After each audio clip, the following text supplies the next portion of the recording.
Les amis, on se reprend pour une nouvelle vidéo du challenge. Un café, 3 minutes. 3 minutes le temps de prendre un café, 3 minutes le temps de parler de science. Donc dans la vidéo d'aujourd'hui, je voudrais revenir sur un sujet d'actualité, la variole du singe. Il paraît qu'il y aurait une épidémie de variole du singe. Maintenant, de là à parler d'épidémie, peut-être qu'on en fait un peu trop. Je trouve qu'on exagère peut-être un peu sur l'emploi du mot épidémie. Il y a 3 catégorisations des maladies infectieuses. Il y a l'endémie, il y a l'épidémie, il y a la pandémie. Voilà, pour donner une brève définition de ces différents termes-là, on parle d'endémie lorsque la maladie sévit dans une région en particulier depuis un bon moment, c'est-à-dire la maladie sévit là, elle est infectieuse et contagieuse sur une longue période. Le paludisme en Afrique, c'est endémique parce que c'est là depuis des années et ça persiste et ça perdure. Donc, c'est une maladie endémique propre à cette région et aux populations africaines. C'est un exemple. Quand on parle d'épidémie, on parle d'un boom de cas, c'est-à-dire une augmentation brutale et excessive du nombre de cas d'une maladie. Si on va avoir, comme ça s'est vu au départ avec le Covid-19, ça a explosé d'un coup. C'était une épidémie pour cela. Et ensuite, ça va être la pandémie lorsque cette explosion-là, cette propagation va toucher tous les pays ou alors tous les continents. À ce moment, on parle de pandémie parce qu'elle se retrouve partout et on va dire à peu près en même temps. Donc là, on parle de pandémie.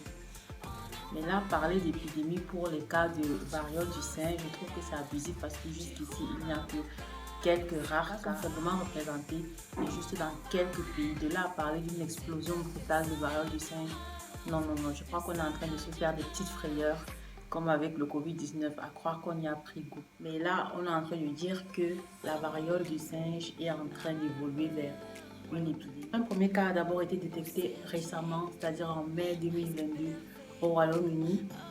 Et ce n'était pas encore alarmant parce que ce cas a pu être associé à un voyage au Nigeria.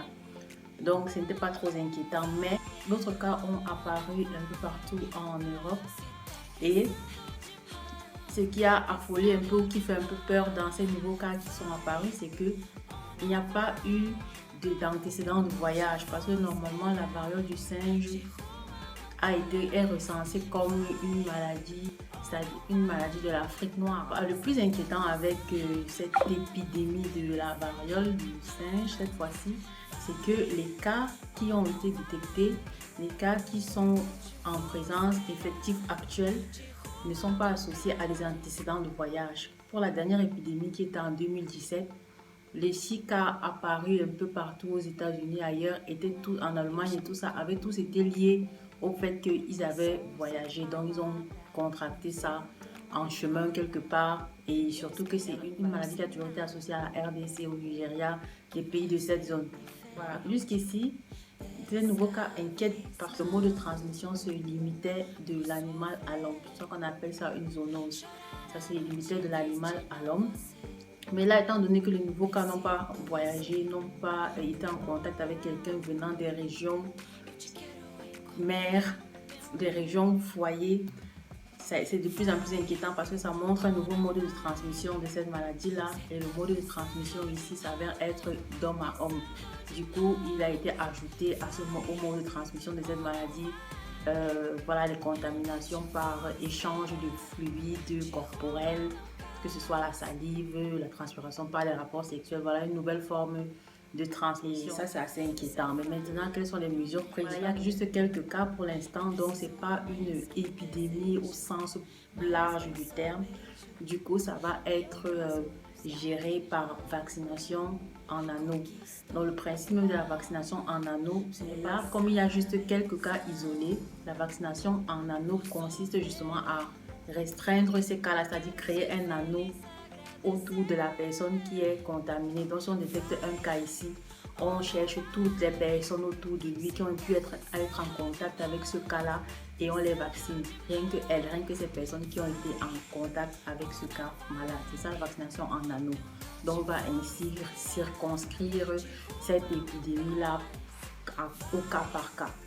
Et vu qu'il n'y a pas de vaccin qui soit produit précisément contre cette variole du singe, c'est l'ancien vaccin contre la variole humaine qui va être administré à ces personnes, c'est-à-dire un vaccin qui a vu que la variole a été éradiquée, c'est un vaccin qui a été mis hors de circulation depuis il y a 50 ans en fait.